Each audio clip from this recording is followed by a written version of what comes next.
Pinagkaiba sa mahirap at mayaman. Nag-private school ka, public school ako, parehas lang tayong nag-graduate sa high school. Nagtatrabaho ako sa bukid, manager ka ng bangko, parehas tayo kumikita para sa pamilya. Nagising ka sa malambot na kama at ako naman sa banig, ngunit pareho tayong may kapayapaan ng pahinga sa gabi.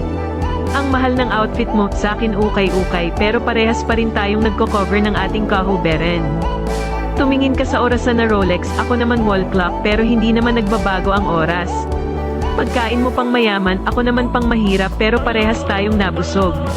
Sumakay ka sa sarili mong sasakyan, sumakay naman ako sa tricycle, minsan habol-habol o kaya naglalakad, pero pareho tayong nakakarating sa pupuntahan.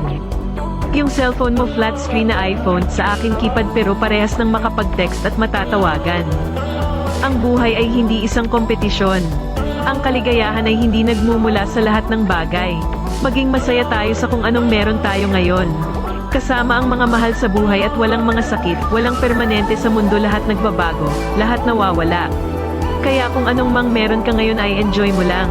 Lahat ng bagay ay hiram lang, maging ang ating buhay. Maging mabuti sa lahat ng walang dahilan. Maging mapagkumbaba, piliin ang kapayapaan, katahimikan ng puso't isipan. Minsan lang tayo may pagkakataon mabuhay sa mundo. Piliin nating maging masaya at walang tinatapakang ibang tao.